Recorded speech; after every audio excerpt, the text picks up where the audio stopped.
la siguiente operación que podemos hacer es el producto de matrices. Y aquí viene importante porque estamos hablando de arreglos de dos dimensiones. Al hablar de matrices, estamos hablando de dos dimensiones en un array. Y luego, aquí se complica un poquito porque si recordarás, ayer vimos cómo multiplicar arreglos o operar arreglos, y era como que los dos tenían que ser de la misma dimensión y entrada por entrada se iban a operar, ¿no? En este caso, por ejemplo, si multiplicábamos dos arreglos, era como entrada por entrada multiplicar los elementos y la matriz resultante, pues era como esa multiplicación de cada uno de esos elementos, ¿no? Entonces tenían que ser del mismo tamaño, de la misma dimensión, ¿no? Y Ujú. aquí va a variar un poquito porque no tienen que ser exactamente de la misma dimensión, pero sí tienen que cumplir una cosa importante. Y esto es el producto de matrices. En álgebra lineal, el producto de matrices es distinto al como lo vimos ayer. Y entonces la idea es la siguiente. Nosotros tenemos dos matrices que queremos operar, pero aquí hay que tener cuidado con las dimensiones.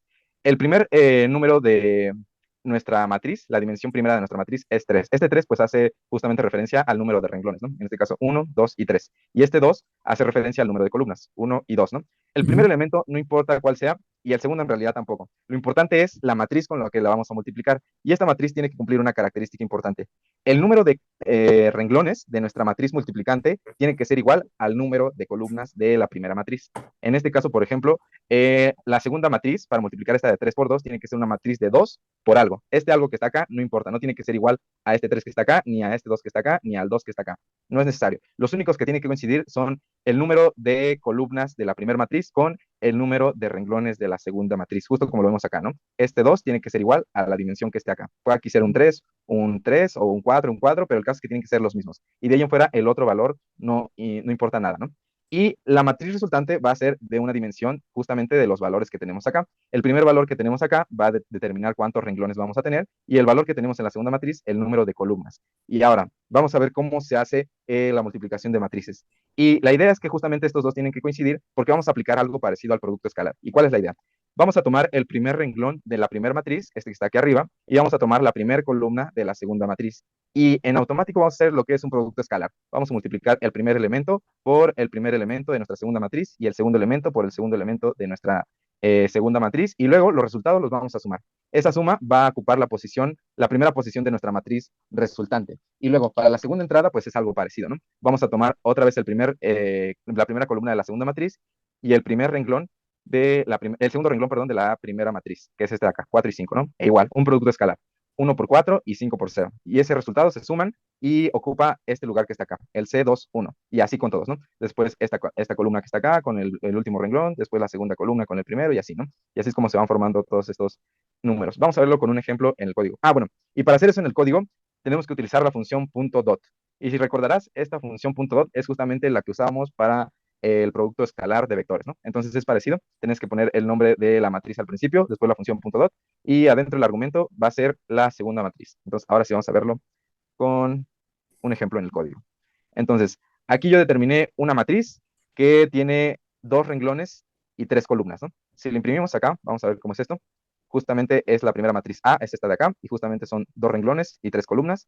Y decíamos que tiene que coincidir con el número de renglones de la segunda matriz, el número de columnas de la primera, ¿no? Entonces, en este caso tenemos una matriz, aquí lo ponemos adelante, que es de 3 por... Ah, no, al revés, de 2 por 3, justo. Y Ujú. abajo tenemos una matriz de tres renglones por dos columnas, ¿no? Entonces vemos que este 3 que está acá coincide con este que está acá, ¿no? Entonces perfectamente las podemos operar sin ningún problema, ¿no? Y justamente son como las tenemos acá las dos matrices, ¿no? Y decíamos que la podemos ocupar la función .dot. Entonces vamos a hacer vamos a poner print a.dot y b.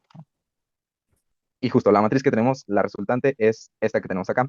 Decíamos que iba a ser la dimensión de 2, que es el primer elemento de la dimensión de la primera matriz, que representa el número de renglones por el número de eh, columnas de la segunda matriz, ¿no? Entonces va a ser una matriz resultante de 2 por 2, y justamente lo que vamos acá, ¿no? 2 por 2. Y veamos de dónde salen estos números. Una vez que ya tenemos nuestros arreglos, dijimos que teníamos que multiplicar entrada por entrada. Entonces, 1 por 1 va a ser 1. Después, 2 por 2 es 4, y más 1 del anterior son 5, ¿no? Y después, 3 por 3 son 9, y 5 son 14. Y justamente es este primer elemento que tenemos acá, 14, ¿no? Y ahora, para la segunda, tenemos que multiplicar la primera columna de la segunda matriz por el segundo renglón de la primera matriz. Entonces, 1 por 4 son 4, después 5 por 2 son 10 y 4, 14, y después 6 por 3, 18, y 14 son 20, 32. Ajá, sí, 32. Y justamente es el número que tenemos de este lado, ¿no? 32. Y ahora, lo mismo, para la siguiente entrada, este que está acá, ahora es el segundo renglón, la segunda columna, perdón, de la segunda matriz por el primer renglón, ¿no? Y pues, como son los mismos dígitos, pues igual nos da 14 y también acá, ¿no? 14, 32.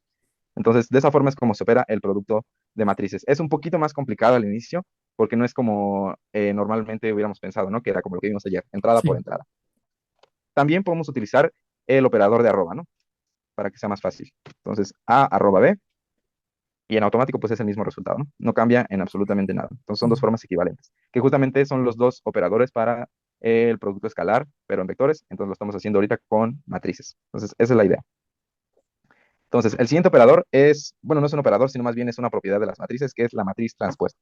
¿Cuál es la idea? Que nosotros tenemos una matriz y prácticamente lo que es columna se convierte en renglón, ¿no? Entonces, en este caso tenemos la columna 106 y esto se va a convertir en un renglón en la matriz transpuesta, ¿no? Justamente como es la primera columna, va a ser el primer renglón, que es el que tenemos acá, 106, ¿no? Y lo mismo para la siguiente columna, que es 0, 5 y 0, se convierte el segundo renglón de la matriz transpuesta. Y lo mismo con la tercera que tenemos acá, se vuelve el tercer renglón. Y en automático esta matriz resultante se dice que es la matriz transpuesta, ¿no? Es como la matriz original, pero Ujú. justamente como su nombre lo dice, transpuesta. Y la manera en que lo podemos hacer en el código por medio de la librería NumPy es haciendo uso de esta notación que tenemos acá. El nombre de la matriz, punto T mayúscula. Y en automático eso nos da la matriz transpuesta. Entonces vamos al ejemplo. Tenemos aquí nuestra matriz, la imprimimos para verla más gráfica. Es esta que está acá. Y justamente la del ejemplo anterior. Y lo que tenemos que hacer es poner primero el nombre de la matriz, punto, T mayúscula, ¿no? Y luego la matriz resultante es esta, ¿no? Y justamente lo que decíamos, cada columna se convierte en un renglón, según la posición de la columna. La Sí. segunda columna es el segundo renglón, y así, ¿no? Ahora, vamos a ver otra propiedad que es la traza de una matriz. Y justamente la traza de una matriz es que tenemos nuestra matriz cuadrada. Aquí es importante que tanto las columnas como los renglones sean del mismo tamaño, es decir, tengamos 4 columnas y 4 renglones. Y la idea justamente es tomar los elementos de la diagonal, como lo vemos aquí remarcados en rojo, y todos Ujú. estos elementos sumarlos. Y la suma es lo que se conoce como la traza de una matriz. Y la forma en que la podemos hacer por medio de la librería NumPy es utilizando la función trace, poner el nombre de la matriz y la función .trace. Entonces vamos a ver el ejemplo. Tenemos aquí una matriz, igual imprimimos. Esta matriz es cuadrada, eso es importante. Y entonces lo que tenemos que hacer es poner el nombre de la matriz, .trace. Y justo nos da un número, ¿no? Y vemos que si sumamos los elementos de la diagonal, justamente es Sí. ese número, ¿no? Entonces es 1 más 5 es 6 y más 9 es 15. Justamente ese es el elemento que está acá. Eso es prácticamente lo que es la traza de una matriz. Entonces, esa es la propiedad. Ahora, lo siguiente que vamos a ver es el determinante de una matriz. Y justamente este determinante, pues varía la forma en que se calcula dependiendo la dimensión de nuestra matriz. Esta matriz, para calcular un determinante, es importante también que sea una matriz cuadrada, ¿no? Aquí ya estamos hablando de matrices cuadradas, mismos como columnas y mismos renglones. Entonces, la forma en que se calcula el determinante de una matriz, en este caso de 2 por 2, solamente para este tipo de matrices de 2 por 2, es de la siguiente manera. Lo que vamos a hacer es tomar la diagonal, como la que vimos hace un rato, y vamos a multiplicar sus elementos. Entonces vamos a multiplicar este caso que sería A11 por A22, que son los elementos de la diagonal, y luego le vamos a restar la multiplicación de la otra diagonal, que en este caso serían los elementos que están en azul, que son A21 por A12. Entonces, eso es como ese se hace el determinante para una matriz de 2 por 2 y justamente la operación que tenemos acá, ¿no? El primer elemento de la diagonal por el segundo elemento menos el primer elemento de la segunda diagonal, que es este de acá, por el elemento justo de la diagonal, ¿no? Así es como se calcularía esta matriz. Y justamente estos elementos hay que restarlos. Y la manera en que lo podemos hacer con la librería NumPy es por medio de la función det. Adentro te recibe como argumento la matriz especificada. Entonces veamos el ejemplo en el código. Tenemos otra vez la misma matriz. Aquí ya cambió un poquito. A ver, déjalo. Borramos esto. Y listo, ¿no? Tenemos la matriz 1, 2, 3, 4. Específicamente, este caso es para una matriz de 2 por 2. La forma en que lo calculamos. Y vamos a ver por qué. Entonces, tenemos que utilizar la función a punto, mm, no, perdón, aquí era np, haciendo referencia a la librería NumPy, y otra vez hacemos referencia al paquete linalg, justamente de álgebra lineal, y después ahora sí, punto .det. Y aquí la matriz A, ¿no? Y en este caso, manda un error, np lin. Aquí me equivoqué. Listo, ¿no? Nos da 2.0004 y vamos a ver por qué. Entonces, decíamos que tenemos que multiplicar primero los elementos de la diagonal, que es 4 por 1. Entonces, eso Ujú. nos da como resultado un 4. Y restarle la multiplicación de los otros dos, ¿no? Que es 3 por 2. Entonces, al hacer 4 menos 3 por 2, que es 6, entonces nos Ujú. da menos Menos 2, ¿no? 2. Ujú. Aquí como que parece un poco raro porque al final nos da como un número decimal que ya no debería de estar, ¿no? Pero justamente eso es prácticamente por los cálculos que hace el Python, pero justamente la idea es quedarse con el menos 2, ¿no? Y aquí a lo mejor pues, se podría hacer una especie de redondeo para dos decimales y no considerar toda esta parte de acá, ¿no? Pero es prácticamente esto que tenemos acá es cero, ¿no? Es una cosa muy Sí, pequeñita, pero solo es por la cuestión de los cálculos que hace el programa, pero justamente equivale a eso, ¿no? Pero ahora, justamente un determinante también sirve para matrices más grandes, ¿no? Se puede calcular para matrices, por ejemplo, de 3 por 3. Entonces aquí, por ejemplo, podemos añadir más elementos, 5, y poner algunos otros elementos. Y funciona exactamente igual, ¿no? La única cuestión es de que aquí el determinante ya lo calcula con otros procedimientos, pero ¿cuál es la idea de un determinante? Por ejemplo, hablando de sistemas de ecuaciones, un determinante nos podría decir si un sistema de ecuaciones puede ser resuelto o no, dependiendo del número que dé este determinante, ¿no? Porque pues puede ser que muchas veces tengamos un sistema de ecuaciones de, no sé, muy grande, como decir 5 o 6 ecuaciones con 5 o 6 incógnitas. Entonces, antes de hacer todo el procedimiento de soluciones, podemos comprobar si es posible que tenga una solución o si el sistema no tiene soluciones, ¿no? Y eso lo logramos por medio del determinante, ¿no? Entonces, esa es una cuestión que, como te decía, ¿no? Aplica más para un tema de análisis de datos. Entonces, en este tema, el determinante, pues nos da como muchas características, ¿no? También sí. incluso, por ejemplo, el determinante nos puede decir como si tiene infinitas soluciones o ese tipo de cosas que podrían ser útiles antes de empezar a trabajar con un sistema de ecuaciones, empezar a resolverlo. Ahora, vamos con una matriz importante que es la matriz inversa. Y justamente esta matriz es especial porque incluye algunos conceptos que ya acabamos de ver, ¿no? ¿Cuál es la idea de una matriz inversa? Pues la idea es que nosotros empezamos con una matriz cualquiera. Es importante que sea cuadrada, que sea de las mismas dimensiones, tanto mismos renglones como columnas. Y la idea de la matriz inversa es que al multiplicar esa matriz con la matriz inversa nos va a dar lo que se conoce como la matriz identidad, ¿no? Que ya veíamos ayer, que era la matriz identidad, justamente aquella que tenía en su diagonal principal puros unos y afuera ceros, ¿no? Como en este caso que tenemos acá. Esta sería la matriz identidad de 2 por 2, ¿no? Entonces, si nosotros comenzamos con una matriz cuadrada, la matriz inversa es justamente cuando la multiplicamos nos da la matriz identidad. Y entonces vamos a ver cómo es esto, ¿no? Entonces tenemos la matriz 4, 7, 2 y 6 y se dice que esta es la matriz inversa, ¿no? Y entonces justamente hay que multiplicar las dos matrices, como lo vimos hace un rato. Entonces habría que hacer 0.6 por 4 y menos 0.2 por 7, ¿no?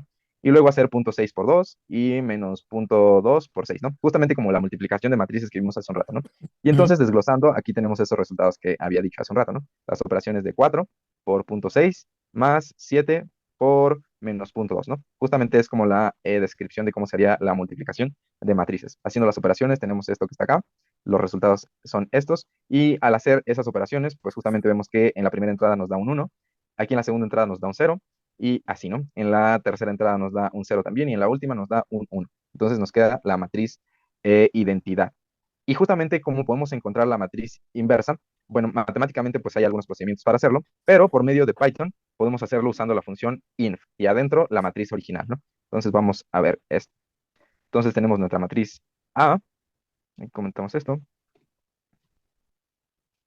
y justamente nuestra matriz A es de esta forma, ¿no? Veamos que es cuadrada, eso es importante, y es 1, 2, 3 y 4. Entonces podemos utilizar otra vez, podemos ponerle B, y tenemos que usar np.linalg, otra vez el mismo paquete, y después la función inf. Y aquí adentro va a recibir la función original, y en automático aquí ya nos calcula la función inversa, ¿no? Entonces ya nada Ujú. más la podemos mandar a imprimir acá, de este lado. Y justamente nos dice que tenemos esta matriz original y que esta es la inversa. Y podemos comprobar de que realmente eso sea cierto, ¿no? Dijimos que la multiplicación de estas dos nos tiene que dar la matriz inversa, ¿no? Entonces ponemos print, ponemos A, el arroba, y luego la matriz B. Y entonces vemos que en efecto nos da la matriz identidad, pero analicémoslo. Vamos a ver por qué nos da esa matriz, ¿no? Entonces dijimos que aquí a un lado tenía que ser el 1, justamente aunque aquí vienen muchos ceros, pues no equivale, no aporta nada, entonces esto es un 1. Y luego en el siguiente elemento también vemos que hay muchos ceros, pero es un 1. Y Sí. luego acá tenemos otros números extraños, ¿no? Que no parece esto que sea un 0, y este que está acá, pues sí es un 0, ¿no? Pero justamente aquí hace uso de una notación científica, que es esta que tenemos acá, y es como multiplicar por 10 a la menos 16, ¿no? Entonces, digamos que aquí tenemos 16 ceros, punto 16 ceros, y después esta cantidad que está acá, ¿no? Entonces, pasa algo parecido como lo que teníamos acá arriba. Sí, era acá arriba, Sí. donde es un número muy, muy, muy, muy, muy pequeño, casi prácticamente cero, ¿no? Entonces pasa lo mismo acá, es un número muy demasiado pequeño que prácticamente es un cero, ¿no? Solamente aquí pasa como un Python calcula de alguna forma con más procesos este tipo de operaciones, entonces pareciera que nos da un resultado que no es cero, pero es un número muy pequeño, casi cero. Entonces podemos decir que sí nos da la matriz inversa, ¿no? Al hacer esta operación, obtenemos la matriz inversa, que al multiplicarla nos da la matriz identidad.